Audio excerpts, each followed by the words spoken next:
Papo 10. Papo 10. Papo 10. Ei, gente, está começando mais uma edição do Papo 10. Estamos na nossa segunda temporada do nosso programa nas redes sociais, um programa de prestação de contas, na qual a gente traz aqui parceiros, amigos, prefeitos, vereadores, secretários, lideranças, quem nos ajuda a tocar o mandato de deputado federal. E hoje eu tenho uma presença mais que especial, tenho o Diego Libatti, que é secretário aqui em Vitória, mas é um apaixonado por Cachoeiro, já disputou a eleição de prefeito de Cachoeiro, disputou a eleição com a gente de deputado federal e é o nosso grande parceiro, ajudando o Cachoeiro por demais no nosso trabalho como deputado federal, enviando recursos para Cachoeiro de Itapemirim. Fala aí, Diegão! Tudo bem, deputado? Como é que você tá? Primeiro a alegria de estar aqui contigo, que é um astro aqui, né? Da comunicação, então a gente fica aqui e fala assim, que isso, rapaz? Muito bacana. Eu tenho visto você dando entrevista como secretário, eu lembro da época quando você esteve no IBAMA, que também você dava muitas entrevistas, então você domina como ninguém qualquer tipo de oratória, não só no parlamento, que eu vejo de vez em quando nas câmaras legislativas você falando, na Câmara de Vitória, na Câmara de Cachoeiro, como também nas emissoras de rádio e televisão e também participando de vários podcasts ou outras entrevistas nos veículos de comunicação, principalmente do sul do estado. Eu estou muito feliz de ter você aqui, porque se eu sou deputado federal, eu devo a você também, porque você participou da nossa chapa, fez um trabalho brilhante em 2022, do Republicanos, permanece no Republicanos e é secretário pelo Republicanos na Prefeitura de Vitória. Obrigado pela sua presença. Eu que agradeço, Amaro. Eu falo assim, tive bons professores e continuo tendo. Aí a gente vai aprendendo e vamos embora. Diego, deixa eu começar perguntando a sua história com o Cachoeiro de Itapemirim. Eu te conheci no momento em que você estava no IBAMA. Eu já tinha ouvido falar, mas conheci você quando você estava no IBAMA, até nos trombamos lá na Câmara dos Deputados, no plenário da Câmara. Depois eu conheci um pouco melhor como candidato a deputado federal e agora com a gente no Republicanos e nesse projeto aqui em Vitória. E é claro que tem o projeto em Cachoeiro. Mas como que é a sua história com o Cachoeiro de Itapemirim? Me fala um pouco. Cresci ali, fui educado em Cachoeiro de Itapemirim, que é uma cidade Você sabe que é a família da minha esposa também é de Cachoeiro. Cachoeiro.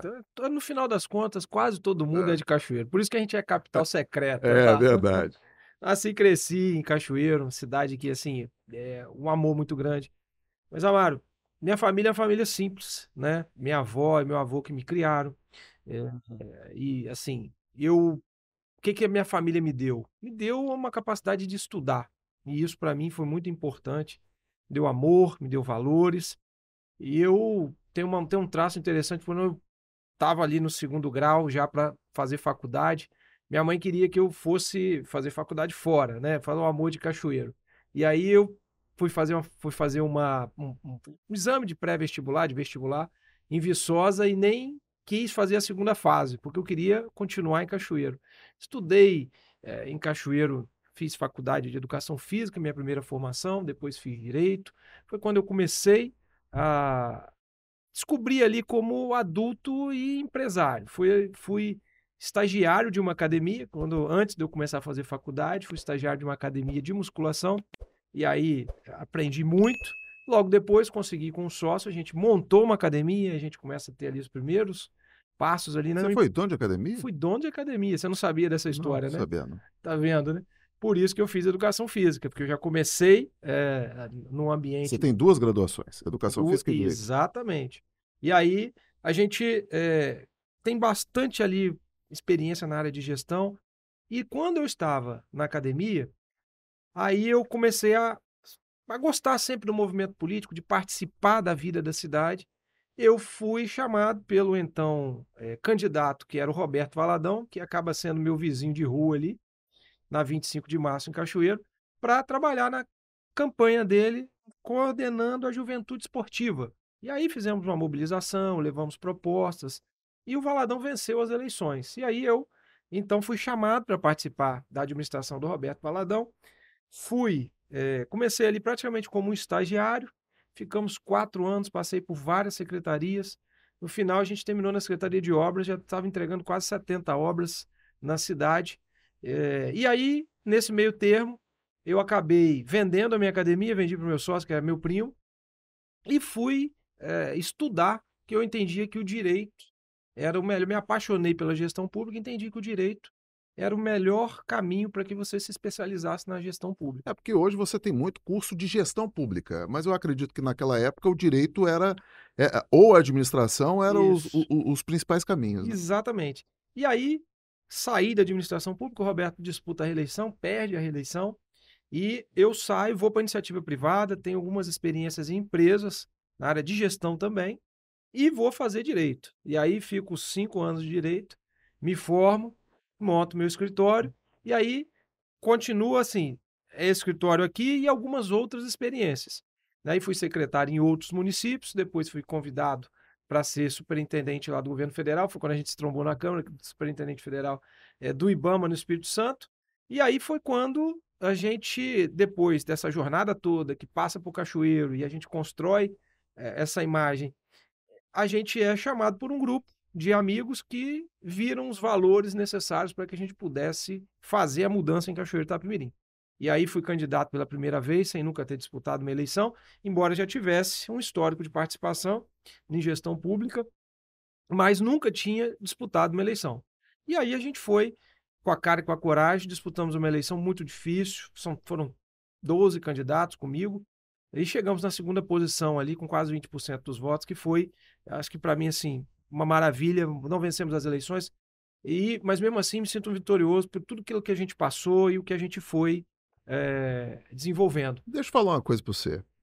Eu disputei a eleição em 16 e fiquei muito frustrado de não ter vencido. Primeiro me frustrei no primeiro turno, porque tem alguns momentos que você acha que você vai ganhar de qualquer maneira.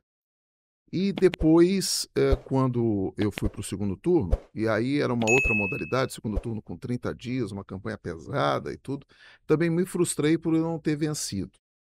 Como que foi a sua sensação? Teve momentos que você achou que você ia ser prefeito, e em outros momentos você não, e depois, como é que foi depois de passar a eleição e você não conquistar o seu objetivo? Eu tinha uma certeza, quando eu comecei a campanha, que nós iríamos fazer a melhor campanha que fosse possível. Ganhar ou perder faz parte, mas Uhum. eu sabia que a nossa campanha ia ser uma campanha bonita, uma campanha propositiva, uma campanha que ia levar a chama de esperança para o cachoeirense. Eu sempre acreditei na vitória, mas estava preparado se não fosse esse o desejo de Deus. E eu, independente do resultado de me tornar prefeito naquela ocasião ou não, eu entendi que ali foi uma preparação muito grande, foi uma experiência de como fazer uma campanha, porque muitas vezes você tem uma boa capacidade de gestão, mas também, às vezes, você não tem uma boa capacidade de tocar a eleição. São coisas que muitas vezes até quem é muito bom de eleição, talvez não é muito bom de gestão e vice-versa.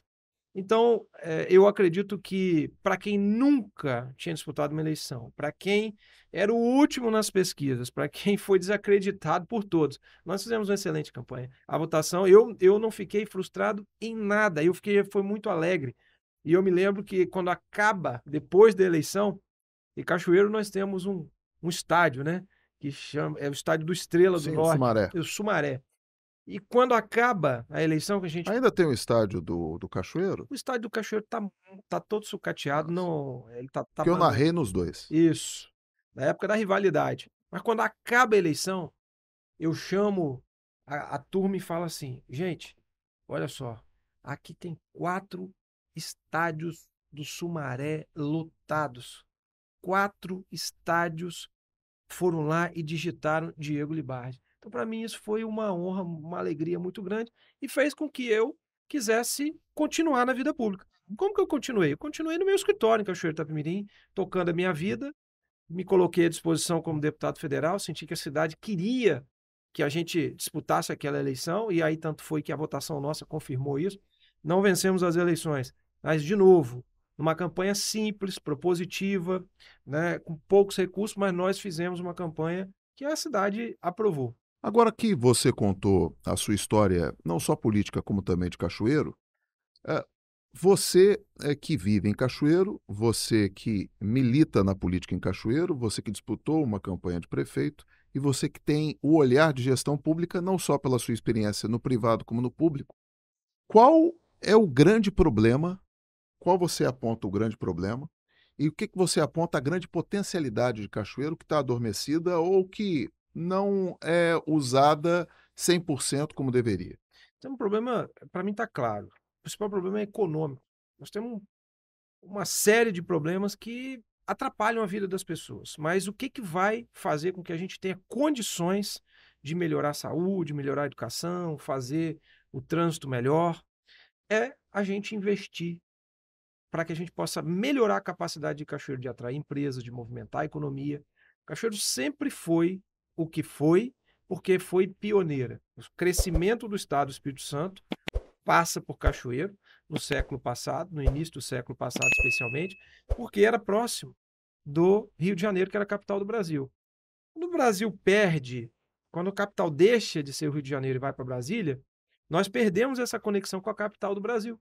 E aí, a capital Vitória vem puxando um eixo econômico muito forte, Cachoeiro desacelera. Eu acho que muitos gestores passaram, continuaram com essa visão de que Cachoeiro era um ponto de investimento, de atração de negócio. Olha, tivemos as maiores empresas do Brasil em Cachoeiro de Itapemirim, que é a Itapemirim, fábrica de cimento na Sal, indústria de calçados, indústria de tecidos, indústria de óleo. Tudo isso se perdeu e Cachoeiro não mudou o disco. Ganhamos a indústria de rochas, ganhamos um parque de serviços, que é o maior do sul do Espírito Santo, que está em Cachoeiro de Itapemirim, mas isso não foi suficiente para que a gente mantivesse o nosso pioneirismo. E aí, aliado a isso, nós tivemos aí, se a gente fizer um recorte dos últimos 20 anos, são 20 anos de governo de esquerda em Cachoeiro de Itapemirim, que se limitaram a fazer pouco ou quase nada. A gente está fazendo obras de manutenção, obras que são importantes, mas que não elevam a capacidade da cidade. Se você fizer uma análise do trânsito, quando a linha vermelha foi construída no início desse século, lá no início do ano 2000, nós tínhamos 20 mil veículos transitando pela cidade. Hoje nós temos mais de 100 mil veículos, carros, motos e caminhões. E agora, já que você falou nisso, me veio à cabeça o seguinte: a gente tem 2 municípios na Grande Vitória que têm um investimento muito grande do governo do estado. Vitória não tem, mas Vitória tem capacidade própria de tocar obras e é uma cidade menor, já está uma cidade praticamente tem os seus problemas, mas assim, é praticamente resolvida. Agora você tem Vila Velha e Cariacica com investimento pesado do governo do estado. Isso. Por que tão próximo, mas mesmo assim o governo do estado não investe tão pesado? Ou pelo menos no meu olhar eu não vejo um investimento pesado em Cachoeiro como tem em Vila Velha e Cariacica. Eu vejo falta de habilidade de articulação política. Para mim está claro isso. Inclusive, esse é um dos pontos que eu tenho de maior resistência com a administração da cidade. Eu não sinto intensidade, eu não sinto que o que a gestão faz pela cidade é nem próximo daquilo que a cidade precisa. Então, assim, é inconcebível o que você está dizendo que tenhamos um prefeito, que é do partido do governador, e Cachoeiro não seja a pioneira. Se Cachoeiro foi para o governador importante estrategicamente, como nós sabemos que foi, por que que isso não está acontecendo? E essa culpa não é do governador Renato Casagrande. Essa culpa eu coloco na gestão que não sabe captar recursos, que não tem a intensidade necessária para fazer as coisas acontecerem. E quando chega o recurso, igual existem obras sendo realizadas na cidade, gere mal os recursos, gere mal a obra, está criando mais transtorno do que solução. As obras são boas, ninguém está aqui fazendo crítica ao que está acontecendo, mas está sendo mal administrado. Então, isso tudo tem gerado um ambiente de descrédito para a população. A população está indignada com o que está acontecendo, não consegue enxergar. Existem outros investimentos importantes que não saem do papel. Existem investimentos que começam e param. Existem investimentos que não conseguem sair da fase inicial. E assim, isso não é culpa do governo do estado. Isso é culpa de gestão, isso é culpa da administração. E aí, para nossa surpresa, apesar disso tudo, agora nós temos a administração, não sei se o deputado sabe, que está solicitando à Câmara autorização para fazer um empréstimo de 250 milhões de reais, 50 milhões de dólares. Ou seja, não faz o dever de casa.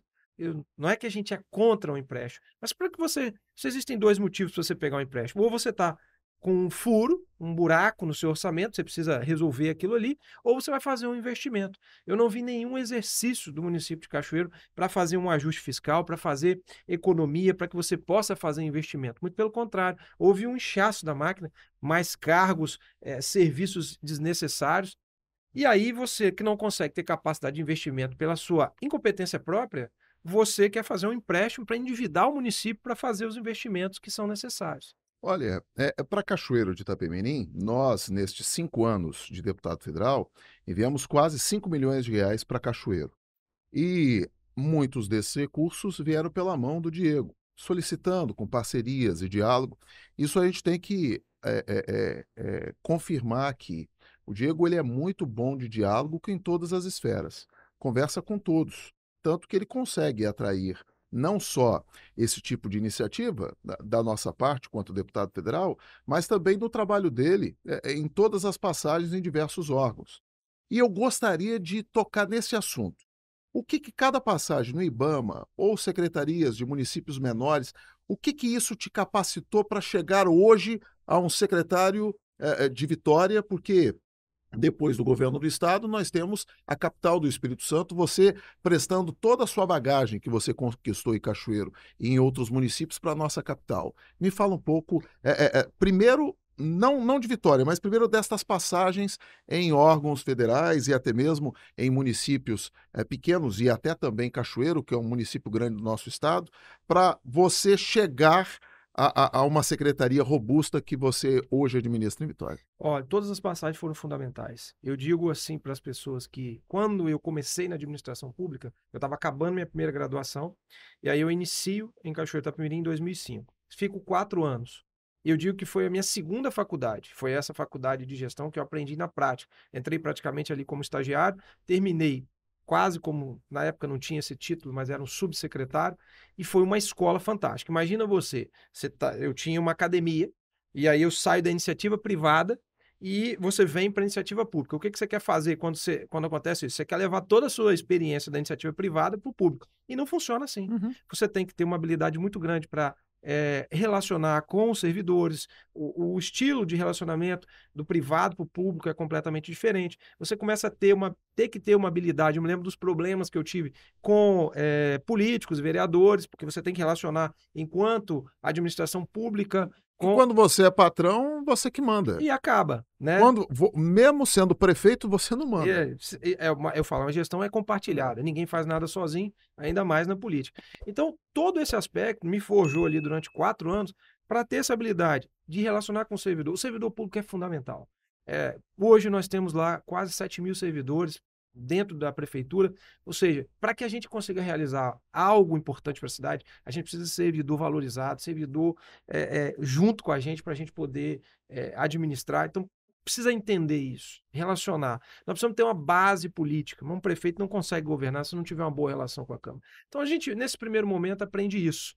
E aí foi uma experiência riquíssima, eu posso dizer que foi a minha segunda formação. A minha segunda passagem, aí eu já tinha me formado em Direito, já era advogado, fui convidado pelo prefeito Jander. Eu fui, em 2015, 16, estive em Marataízes, nossa pérola lá do Sul Capixaba, que você tem raízes também, sim. E fui chefe de gabinete do Jander. Aí foi outra experiência extremamente difícil, porque assim, o para-raio de uma administração está ali no chefe de gabinete ou no secretário de governo e por aí vai.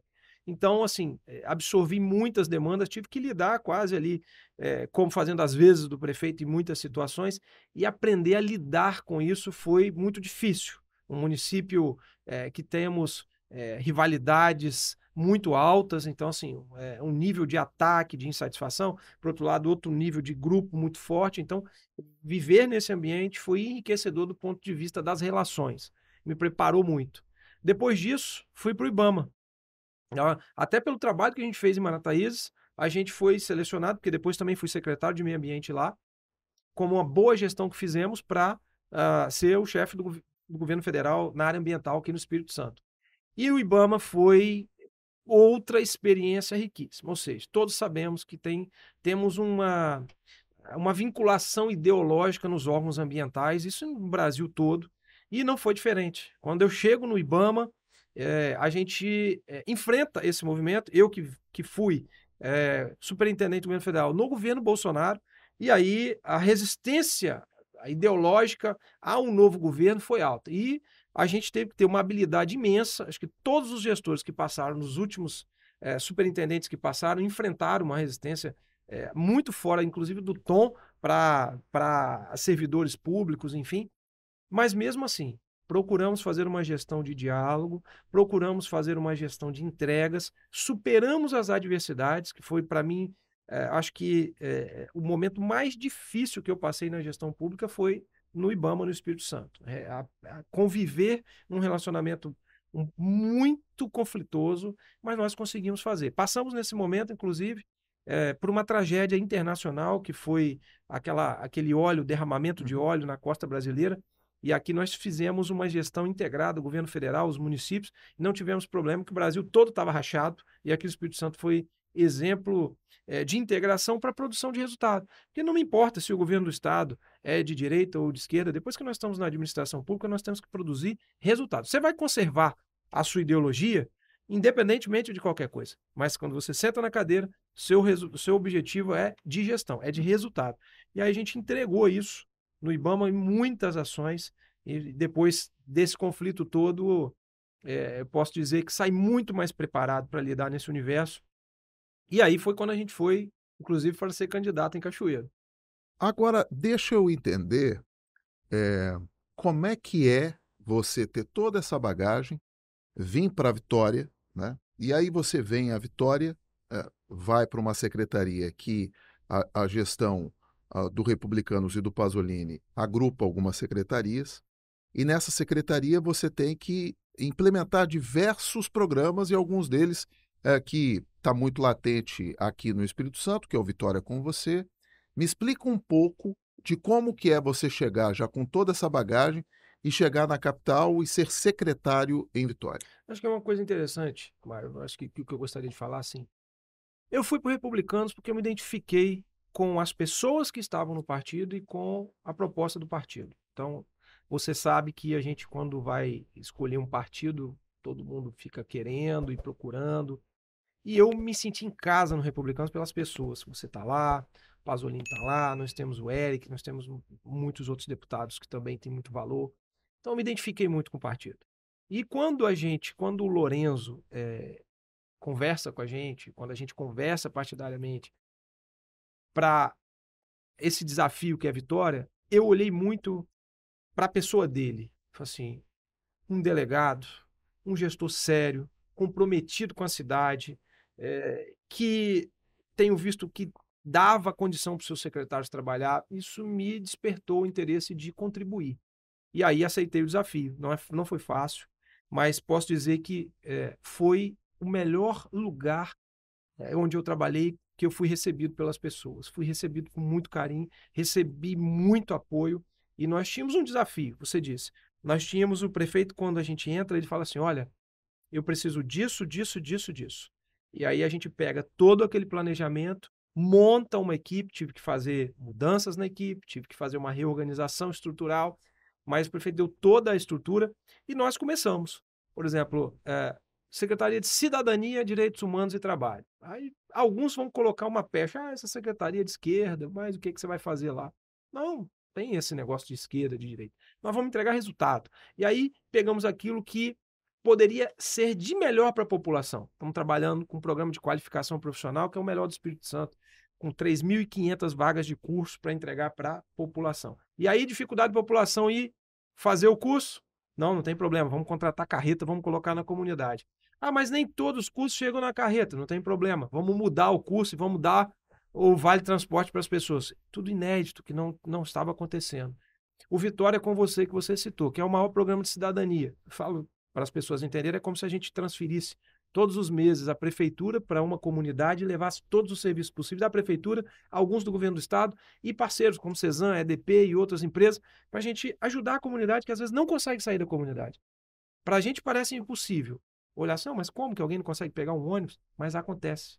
As pessoas têm dificuldade de se locomover, as pessoas às vezes têm até timidez, vergonha de entrar num órgão público. Então, quando a gente leva isso para a comunidade, parece que você está levando para dentro da casa delas. E a gente fez isso usando os próprios equipamentos da prefeitura. Muitas vezes você vai ver esse tipo de evento, uma ação global, uma mega estrutura numa praça cheia de tenda, aquele negócio todo. Que aí tem um gasto gigante. Absurdo, que aí se torna antieconômico, né? E nós estamos fazendo isso nas escolas, com custo baixíssimo. Com música da guarda. Da guarda municipal, dando um exemplo de que a gente pode fazer e não precisa fazer nenhum estardalhaço com gasto público. É assim que as coisas acontecem. Por isso que sobra dinheiro para o Lorenzo fazer tantas obras que está fazendo, porque tem essa responsabilidade. Né? O PROCON está no seu guarda-chuva. Eu vi também Isso. que, invariavelmente, renegociação de dívidas. Isso. A gente tem lá na Secretaria o Cine Municipal. Estamos no mês da que mulher. aí empregos, né? Nós estamos aí. Vitória foi a cidade, nessa gestão que a gente está passando no último ano, que mais gerou emprego no Espírito Santo. Isso foi um marco imenso, trabalhamos muito, articulamos com as empresas. Não é simples um balcão de emprego que está lá. A gente chama as empresas e fala, olha, nós precisamos de vocês, Vitória precisa avançar. Nós temos muitas pessoas que não conseguem acessar os seus empregos porque falta qualificação. Então vamos dar qualificação. Tem pessoas que não conseguem acessar os empregos porque não conhecem que essas vagas estão aqui. E a gente começou a canalizar isso e as oportunidades fluíram, ganhamos em primeiro lugar. O PROCON municipal. Hoje a gente tem uma ferramenta de trabalho que não é uma fábrica de multas, que se notabiliza tanto por aí para perseguir as pessoas e tal. E o PROCON está lá, vai fazer o seu papel. Se tiver algum ilícito do consumidor, nós vamos agir com todo rigor. Mas o nosso objetivo principal é orientar as pessoas, é prestar um bom serviço, é usar até os recursos que a gente tem no PROCON, que nós estamos fazendo lá, para essa qualificação profissional. Então, é uma ferramenta que hoje está entregando renegociação de dívidas. A gente, só nesses 3 dias, foram mais de 500 mil renegociados aqui em Vitória. E o desconto médio de mais de 50%. Vou te contar uma aqui que aconteceu, duvido que você vai acreditar. 15 mil reais, chegou um senhor lá, um senhor muito humilde, a dívida extrapolou, ficou em 15 mil reais, chegou para renegociar. Qual é o valor que você acha que ele saiu de lá com a dívida renegociada? Eu imagino que pelo trabalho de vocês conseguiram abater, acho que uns 80%, 90%. Foi isso. 500 reais. Olha só. Então, e dividido em 2 vezes. Então, aí é um absurdo de economia. Quando a gente pega um resultado desse, esse sorriso que você tá e que eu tô aqui, é que a gente fica feliz porque a gente fala assim, poxa, conseguimos ajudar as pessoas. Tem um problema que o Espírito Santo enfrenta e que a sua secretaria tem no guarda-chuva, que é a violência contra a mulher. A gente sabe do Botão do Pânico em Vitória, é até um projeto meu em Brasília para que o Botão do Pânico seja instituído em todo o Brasil. Me fala o que tem sido feito por vocês lá para a gente diminuir essa estatística. Vitória é pioneira no atendimento, no combate à violência contra a mulher, na gestão do Lorenzo Pasolini ainda mais, que é um lema de campanha, né? É lutar contra qualquer tipo de violência. Vitória está fazendo, deputado, hoje nós temos um centro de referência e atendimento à mulher em situação de violência, onde qualquer mulher que se sentir ameaçada ou que foi violentada pode procurar que a gente tenha um atendimento psicossocial, com todo conforto, com todo carinho, não só para a mulher, mas como para a família. E na Casa do Cidadão, nós temos todas as políticas integradas. Por exemplo, se ela foi violentada, nós temos ali uma promotoria de justiça da mulher, nós temos a vara da mulher, nós temos esse centro de referência. Ela consegue resolver tudo ali e ir até o botão do pânico, que é uma das ferramentas que nós temos de proteção. Não sei se o deputado sabe, mas Vitória tem o botão do pânico há 17 anos. Quando a gente chegou, nós melhoramos a tecnologia para chegar em mais locais, ampliamos isso. E desde que o botão do pânico foi implementado, cada mulher que recebeu essa tecnologia não foi mais violentada. Então é uma política pública que funciona, que precisa ser ampliada para outros lugares e outros municípios. Mas não é só isso, não. A gente tem hoje lá um trabalho conectado de toda a gestão para fomentar a quebra desse ciclo da violência. Porque se você não quebra o ciclo, você só protege, ela volta para o ciclo, ela volta a ser violentada. E uma das grandes formas de trabalhar com a quebra do ciclo da violência é dando à mulher autonomia financeira para que ela possa se libertar. Muitas vezes ela depende alimentarmente daquele parceiro. E aí ela não consegue se afastar. Temos curso de qualificação, a gente subsidia as pessoas que se formam nos cursos, que quiserem se tornar empreendedoras, nos espaços da própria prefeitura para que ela possa comercializar. Nós temos uma política robusta para apoiar financeiramente, para que a mulher se liberte de uma vez por todas. Está em tramitação lá um auxílio, agora, para que as mulheres possam, inclusive, sair de casa e receber um auxílio para alugar sua casa, e isso em breve acho que a gente está entregando também. Agora, o que tudo que você já desenvolveu em todos os seus trabalhos e agora aqui em Vitória, o que que isso ajuda você a levar para sua pré-campanha de prefeito a Cachoeiro de Itapemirim?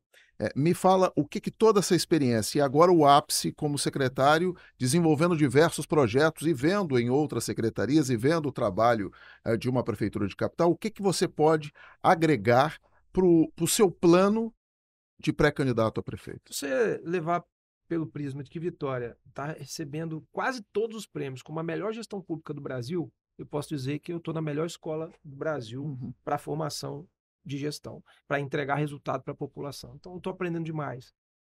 Eu digo para o prefeito, eu tenho dificuldade até de acompanhar tudo, porque é tanta entrega, mas a gente faz o esforço, deputado, para conhecer de perto. Eu sou daqueles gestores que gosta de ir no local, conhecer a política pública, e a gente começar a interagir e ver de que forma com que a gente pode ajudar em outros lugares, como Cachoeiro de Itapemirim. Mas uma coisa que eu posso dizer assim com tranquilidade é que todas essas experiências vão fazer com que a gente não tenha aquele discurso que eu falo que ninguém aguenta mais de chegar dentro de uma administração e ficar 1, 2 anos, não, nós vamos arrumar a casa, o primeiro momento é arrumar a casa, não dá mais. Por exemplo, Cachoeiro é uma cidade que não aguenta mais. Ninguém tem como mais ficar um tempo e ficar arrumando casa. A gente tem que chegar fazendo acontecer. Então, quando a gente tem experiência, facilita de você chegar, sentar no lugar, olhar para o lado e fazer Você não precisa arrumar, você já sabe aonde você vai atacar. Exato. Foi o que aconteceu com a gente aqui em Vitória. Aqui eu não perdi tempo, eu cheguei, troquei as peças que eu tinha que trocar e botei para fazer acontecer, liguei a intensidade na alta e fomos embora. E é isso que, graças a Deus, está acontecendo. O que que as nossas emendas parlamentares ajudam na vida das pessoas? E o que programas como esse que você conseguiu implementar em Vitória, ou nas suas outras experiências, como você falou até no IBAMA, melhorar ainda mais o diálogo com várias vertentes, com ideologias, o que que te ajuda e ajuda na vida das pessoas? Olha, as emendas ajudam fundamentalmente a cidade de Cachoeiro, tá? Te agradecer muito, por quê? A gente que está de fora da gestão olha para a cidade com muito carinho. Inclusive, você sabe que nós, juntos, dialogamos até com a administração municipal para falar, olha, somos oposição, mas a cidade está em primeiro lugar. Se faltou, talvez, entrega de alguma coisa ou a gente buscar algo a mais, foi por falta de diálogo da administração. Nós sempre estivemos aqui abertos para poder buscar soluções para os problemas de Cachoeiro. E o que eu sempre foquei, e aquilo que eu acho que é a prioridade máxima na cidade de Cachoeiro, é recursos para a área da saúde, e o senhor sempre prontamente atendeu. E eu vejo que se nós não tivéssemos feito esse gesto de colaborar com o subsídio dos hospitais que a gente buscou apoio lá, principalmente nessas áreas, nós teríamos uma situação ainda pior. Olha, hoje, eu até me manifestei recentemente, nós temos uma situação muito grave na Santa Casa de Cachoeiro de Itapemirim. E não é mais grave porque o deputado Amaro ajudou. Nós temos o Hospital Evangélico, que é referência hoje em muitos atendimentos no sul do estado. Se é referência, graças ao deputado Amaro Neto, que colaborou para que aquilo fosse daquela forma e está ajudando as pessoas. Então, eu não tenho dúvida que isso chega a quem mais precisa. Ah, precisamos de mais? É claro que precisamos, mas fizemos naquilo que era possível o nosso esforço. Eu como pedinte e o deputado como um deputado que atendeu, entendeu a sensibilidade da cidade. Me fala qual o seu sonho para a cidade de Cachoeiro. Deputado, eu tenho o sonho de ver Cachoeiro brilhar como brilhava no passado. Quem é cachoeirense é bairrista. Ele fala, ó, desculpa que modéstia à parte, eu sou de Cachoeiro. A gente chega assim, e hoje quando a gente vê uma cidade com a luz apagada, uma cidade triste, as pessoas sem perspectiva, grande parte da população hoje, por falta de opções, pensa em sair da cidade. Nos últimos 13 anos, né, porque o censo foi em 2010 e agora em 2023, nós tínhamos uma projeção de população de 210 mil pessoas. Nós temos hoje 185 mil pessoas. Ou seja, comparativamente do que tinha em 2010, que era próximo de 190, nós diminuímos a população ao invés de aumentar, como era previsto. Então, isso indica que a cidade não acredita mais, a população não está acreditando mais em Cachoeiro. O meu sonho é ver uma cidade fervilhante, brilhante, com investimento, que gere oportunidade, que as pessoas não precisem mais se desesperar para sair da cidade para ter oportunidade para crescer na vida. O que eu tenho visto por ir bastante em Marataízes, é muita gente sair de Cachoeiro para empreender em Marataízes e acredita mais no potencial de Marataízes do que de Cachoeiro. E Marataízes é um município novo, né, que ainda tem muitos problemas para enfrentar, mas tem royalties, consegue com isso fazer muita coisa, qualquer um que chega na administração de Marataízes. Tem um orçamento bobear infinitamente maior proporcionalmente até Cachoeiro por causa da Sim. sua população. Então isso que você está falando é uma verdade. E não só, eu vejo assim, Marataízes, mas hoje nós estamos perdendo para outras cidades. Por exemplo, ontem foi anunciada uma indústria que vai investir 120 milhões em Mimoso. Nada contra Mimoso, mas A cidade Cachoeiro polo é é Cachoeiro Cachoeiro. Itapemirim. É. E quando eu vejo esse investimento chegar em Mimoso e não chegar em Cachoeiro, eu falo, e Cachoeiro? Então, se a gente não tiver um plano para construir essa atração de investimento, Cachoeiro não tem solução. Nada a gente vai poder fazer, muitas coisas nós vamos levar algumas soluções, mas nós não vamos conseguir resolver o problema a longo prazo. Me fala do seu projeto político, me fala da sua pré-candidatura a prefeito. Eu, na minha opinião, você precisa ser realmente candidato, não só pela sua experiência, pela sua bagagem, por você estar preparado, como também por ter disputado a eleição em 2020, sendo a sua primeira eleição e por pouco não vence. E depois ter feito uma boa disputa no ano de 2022 a deputado federal. Me fala do seu projeto de pré-candidato a prefeito. Eu entendo, deputado, que o desafio de Cachoeiro é tão grande que nós precisamos ter diálogo e união, para que a gente, com muitas mãos, consiga elevar as obras, os investimentos, aquilo que a gente precisa para a cidade. Então, nesse primeiro momento, coração meu, assim, com uma vontade muito grande de contribuir, e nós estamos fazendo isso através do diálogo, para unir as forças, para a gente ter um projeto forte, um projeto que realmente contemple o que a população quer e o que a cidade precisa, porque nem sempre essas duas coisas se combinam, para que a gente possa apresentar para a população no momento mais à frente, quando as coisas se consolidarem, para que a gente tenha realmente um plano viável e que com essa habilidade, capacidade de diálogo, com atores importantes no Congresso como você, como outros, a gente precisa ter isso para que a gente possa levar a Cachoeiro. Eu não tenho dúvida, assim como... E o Lourenço é exemplo disso. O Lourenço pegou Vitória, o deputado sabe, com uma capacidade de investimento de pouco mais de 6 milhões de reais. O cenário não era diferente de Cachoeiro. Hoje está entregando 3 anos e alguma coisa depois, mais de 2 bilhões de reais de investimento. Sim. Mudou a cara da cidade. É isso que eu acho que nós temos que fazer em Cachoeiro do Itapemirim, unir esforços, fazer um bom plano e recuperar a esperança das pessoas. E com um tempo nós vamos fazer as obras que a cidade precisa, atrair os investimentos que a cidade precisa, e levar, eu acho que essa sensação das pessoas de não querer ficar mais em Cachoeiro, a querer ficar em Cachoeiro como era no passado. Não, o cachoeirense ele é bairrista, ele fala bem de Cachoeiro, mas como eu falei anteriormente, eu já conheço pessoas que acabam deixando para ir para Marataízes ou Itapemirim, Itaoca, Itaipava, até para empreender, porque não conseguiu empreender em Cachoeiro. E olha que você tem uma massa consumidora Verdade? gigantesca em Cachoeiro, não só no seu comércio, mas também na área industrial e até mesmo na agricultura. Estamos chegando ao final do nosso bate-papo. Me fala de emendas parlamentares. Na sua visão, né, de gestão pública e de político em Cachoeiro, quais áreas que a gente pode pensar em emendas para os próximos anos, para que possamos implementar outras políticas importantes para a cidade? Nós temos que pensar, deputado, na infraestrutura da cidade. A cidade O precisa... prefeito esteve lá em Brasília, dialogando com a bancada, dialogando também com o ministro, que é o nosso ministro do Republicanos, o Silvinho, para que pudesse destravar o aeroporto. E o valor do aeroporto é até alto. Sim. Mas para esse valor do aeroporto, eu acredito que tem que ter um diálogo robusto, realmente fazendo um trabalho forte com bancada, fazendo um trabalho forte com o governo do Estado, que o governo do Estado tem capacidade de ajudar, e também com o governo federal para que a gente possa ter aquele aeroporto realmente funcionando de verdade, porque com aquele aeroporto pronto, Cachoeiro deslanche. Islândia, eu acho que o aeroporto é uma das prioridades, mas além do aeroporto, ou concomitante com o aeroporto, nós precisamos melhorar a infraestrutura da cidade. Não dá para a gente ter um aeroporto de nível nacional ou internacional e a gente não conseguir sair do ponto A para o ponto B. Como é que resolve mobilidade em Cachoeiro? Fazer investimento inteligente, né? Se eu te disser que Cachoeiro não tem um engenheiro de tráfego hoje, esse pai não vai acreditar, mas é a realidade.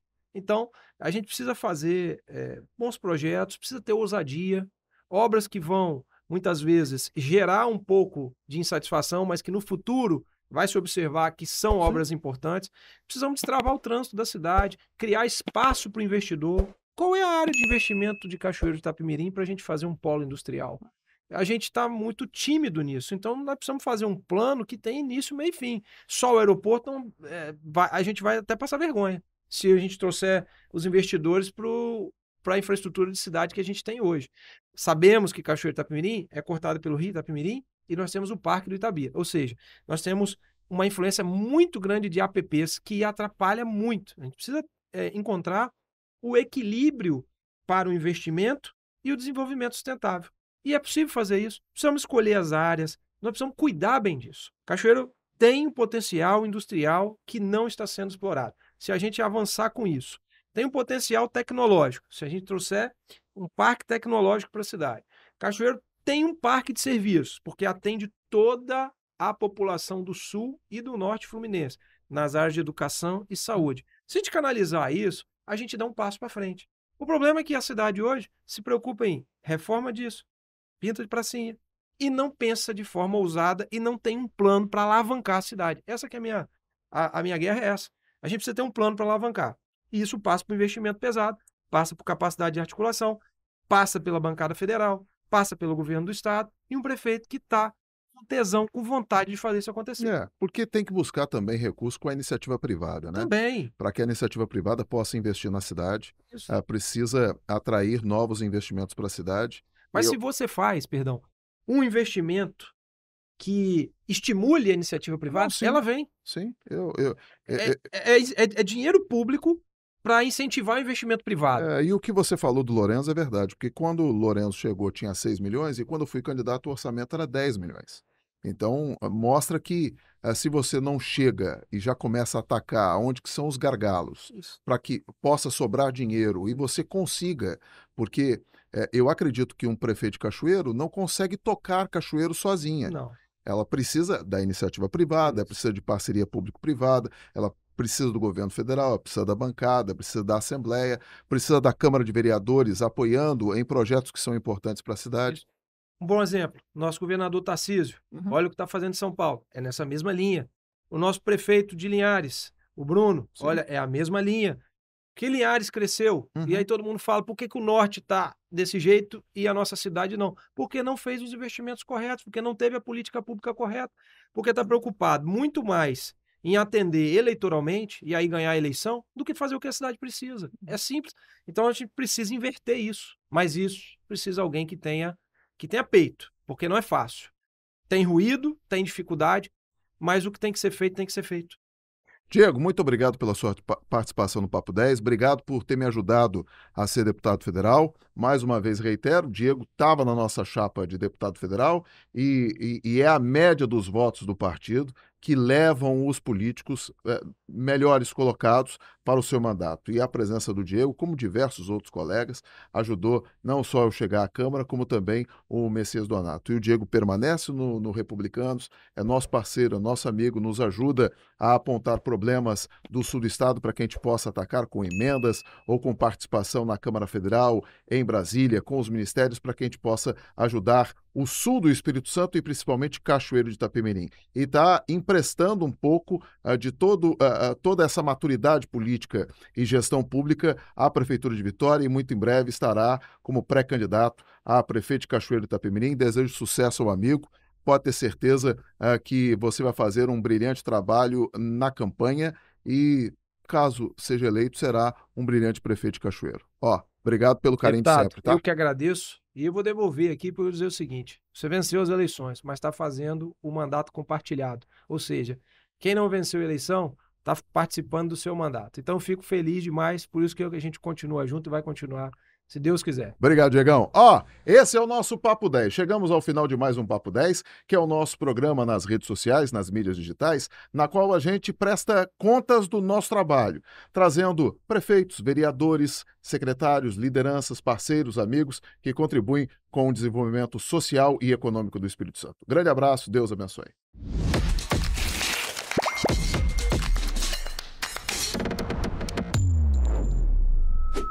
Papo 10. Papo 10. Papo 10.